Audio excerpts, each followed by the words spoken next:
উঠলো দেখুন সকালে যখন গাড়িটা একটু হালকা কুয়াশা ভাব ছিল, গাড়ি যখন আসে আসার পরে ডাম্পারটা রং সাইড থেকে এসে টেকা মারে, তাতে অনেক মানে ছেলে মেয়ে সবাই ছিল, সবাই ইনজিওর, সবকে মেডিকেল কলেজে পাঠানো হয়েছে।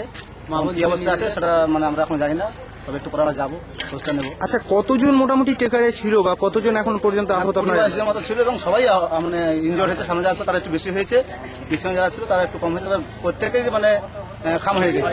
আচ্ছা, কি কারণে এরকম রাস্তায় এরকম দুর্ঘটনা, কি আপনাদের কি মনে হয়? দেখুন গাড়িগুলো যে মাটি বইছে, ন্যাশনালে যে মাটিগুলো ফেলছে, তারা আমরা বারবার বলেছি, রিকোয়েস্ট করেছি, ওরা বেপারভাবে গাড়ি চালাচ্ছে, নিশা করে গাড়ি চালাচ্ছে, মানে রং সাইডে গাড়ি হচ্ছে, ছোট গাড়িতে মানে কোনো গ্যারেজও করছে না। বারবার এর আগে বারবার বলেছি, কোনো ফাইসলা হয়নি, ক্যাম্পে জানিয়েছিলাম, কোনো সারদারি হয়নি।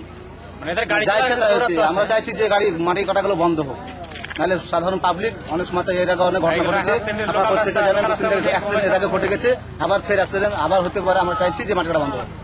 আপনার নাম? আসফার।